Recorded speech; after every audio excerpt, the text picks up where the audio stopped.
বাইরা আমার বন্ধুরা আমার, আল্লাহ রাব্বুল আলামিন বলে দিলেন ওয়ামা খালাকাতুল জিন্না ওয়াল ইনসা ইল্লা লিয়াবুদুন।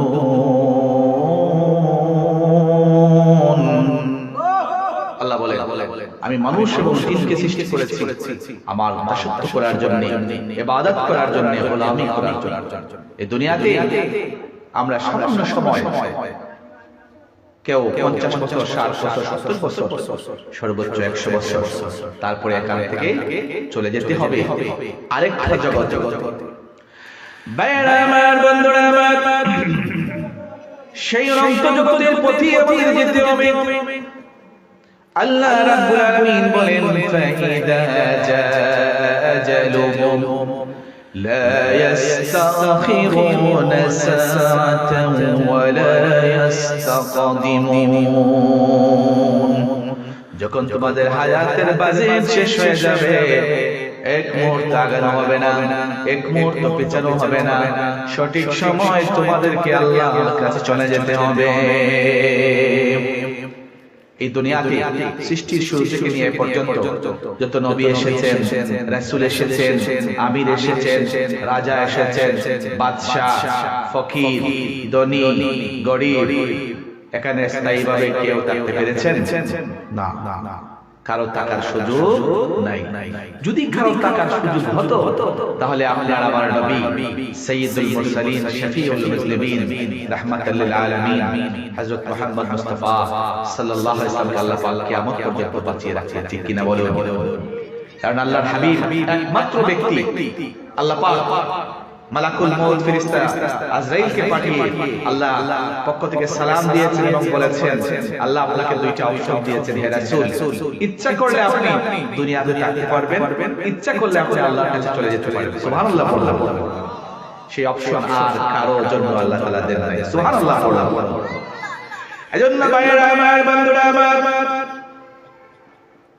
এই পৃথিবীর মধ্যে কবি উদাহরণ দিয়ে একজন পথিক যখন পথ চলতে চলতে যখন সে ক্লান্ত পরিশ্রান্ত হয়ে যায়, কোন একটা গাছের নিচে সামান্য সময় বিশ্রাম নেয়, 5-7-10 মিনিট যখন বিশ্রাম নেওয়ার পরে তার ক্লান্তি একটু কেটে যায়, আবার সে গন্তব্যের দিকে রওনা দেয়। কবি বলেন এই দুনিয়াটা হলো এই বিশ্রামের মতো সামান্য সময়। কবি বলেন এত হাম মুসাফির হ্যায় कोई आखिर ठिकाना, कोई आगे रवाना है, कोई पीछे रवाना। কবি বলতেছেন দুনিয়াটা একটা মুসাফির খানা, কেউ আমরা আগে চলে যাচ্ছি, কেউ পরে চলে যাব, কিন্তু চলে যেতে হবে, এখানে টাকার কোনো সুযোগ নাই। আল্লাহ পাক বলেন আইনামা تكونوا يدرككم الموت ولو كنتم في بروج مشيدة। যদি মৃত্যুর হাত থেকে বাঁচার জন্য কেউ কোনো কঠিন দুর্গ তৈরি করে, কঠিন কোন সিন্দুক তৈরি করে, অথবা তার নিজ গৃহের ভিতরে দরজা বন্ধ করে বসে থাকে, যখন তার মৃত্যুর সময় হয়ে যাবে সঠিক সময় আল্লাহর কাছে হাজিরা দিতে হবে, ঠিক কিনা বলো? এজন্য একজন ফারসি কবি সুন্দর করে বলেছেন মৃত্যুর হাত থেকে আমরা যতই বাঁচার চেষ্টা করি, মৃত্যুর হাত থেকে বাঁচার কোনো সুযোগ আমাদের নেই।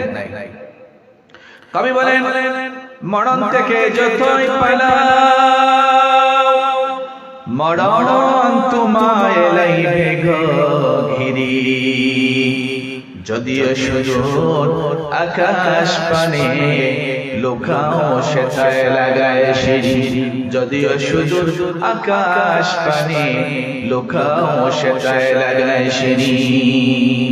বাইরে আমার, বন্ধুরা আমার, আফসোসের বিষয় হলো এই দুনিয়ার ক্ষণিকের জায়গা, সামান্য জায়গা, সামান্য সময়, একটু সময়ের জন্য আল্লাহ তাআলা আমাদেরকে পরকালের পাথেয় সংগ্রহ করার জন্য পাঠিয়েছেন। দুঃখজনক হলো সত্য, আমরা আল্লাহকে ভুলে গেছি, রাসূলকে ভুলে গেছি, মিথ্যার মধ্যে ডুবে গেছি, অহংকার আর হিংসা আমাদেরকে ঘিরে ধরে রেখেছে। আজকে আমরা যা মন চায় তাই করতেছি। নামাজের সময় হয়, মসজিদে আযান হয়, মুসলমান মসজিদের পাশ দিয়ে চলে যায়, নামাজে শরীক হয় না। ঠিক কিনা বলো? এই যে বাজার, আমি যে মসজিদে আছি, আজানপুর জামে মসজিদ, পাশেই তো আপনাদের বাজার। দেখবেন নামাজের সময় বহু দোকানে টিভি চলতেছে, আছে না নাই? কথা বলো না, আছে না নাই? কোন এক ভাই গিয়ে বলছে যে ভাই আজান হয়ে গেছে, আসুন আসুন মসজিদে যাই। তো তাকে জবাব দেয়, ভাই তুই তোর নামাজ পড়, তোর নামাজ তুই পড়, আমি নামাজ না পড়লে আমার ঈমান ঠিক আছে। নাউযুবিল্লাহ বলবেন না? আপনি জুড়ে বলুন না নাউযুবিল্লাহ। আপনাদের কাছে জানতে চাই, নামাজ না পড়লে কি ঈমান ঠিক থাকে না? ঈমান আস্তে আস্তে ধ্বংস হয় না? কিন্তু উনি বলতেছে ভাই তোর নামাজ তুই পড়, আমি নামাজ না পড়লে আমার ঈমান ঠিক আছে। আস্তাগফিরুল্লাহ আল-আযীম। ভাইরা আমার, বন্ধুরা আমার, আমার দয়াল নবীজি কি বলতেছেন সুস্পষ্ট ভাষায় শুনে নিন। আল্লাহর হাবিব বলে দিলেন, মান আকামা আস-সালাতা ফাকাদ আকামা আদ-দীন ওয়া মান তারাকা আস-সালাতা ফাকাদ হাদামা আদ-দীন। যে নামাজ কায়েম করলো সে যেন দ্বীনকেই কায়েম করলো, আর যে ব্যক্তি নামাজকে ছেড়ে দিল সে যেন দ্বীন ধ্বংস করার কাজে, ইসলাম ধ্বংস করার কাজে লিপ্ত হয়ে গেছে। বলুন নাউযুবিল্লাহ। তো আপনি নামাজ ছেড়ে দিয়েছেন, আবার বলতেছেন আপনার ঈমান ঠিক আছে। এটা কি সঠিক যুক্তি না ভুল যুক্তি? বল না। ভাইরা আমার, বন্ধুরা আমার, আল্লাহর হাবিব বলেন as-salatu imaduddin, নামাজ হলো দ্বীনের খুঁটি, ধর্মের খুঁটি, ঈমানের খুঁটি। খুঁটি ছাড়া, পিলার ছাড়া যেমন এই প্যান্ডেল টিকবে না, ঘর টিকবে না, বাড়ি টিকবে না, তদ্রূপ ভাবে আল্লাহর হাবিব বলেন ইসলাম, ঈমান টিকে আছে পাঁচটা পিলারের উপর। বুনিয়াল ইসলাম আলা খামস, শাহাদাতু আল্লা ইলাহা ইল্লাল্লাহ ওয়া আন্না মুহাম্মাদার রাসূলুল্লাহ ওয়া ইকামিস সালাহ ওয়া ইতাইজ যাকাত ওয়াল হজ্জ ওয়াস সাওম রমাদান। আল্লাহর হাবিব বলেন ঈমানের পিলার হলো, ইসলামের পিলার হলো পাঁচটা, কালেমা, নামাজ, রোজা, হজ, যাকাত। ঈমানের পরে সবচেয়ে বড় জরুরি কাজ হলো নামাজ আদায় করা। আল্লাহর হাবিব বলেন as-salatu imaduddin, নামাজ হলো দ্বীনের খুঁটি, ধর্মের খুঁটি। ঘরের প্রধান পিলারকে, প্রধান খুঁটিকে যদি আপনি ধ্বংস করে ফেলেন, উপড়ায়া ফেলেন, ঘর যে কোনো সময় যেমন ধসে যেতে পারে, কেউ যদি নামাজকে তরক করে ফেলে, যে কোনো সময় শয়তান তার ঈমানকে নষ্ট করে ফেলতে পারে। ঠিক কিনা বলে?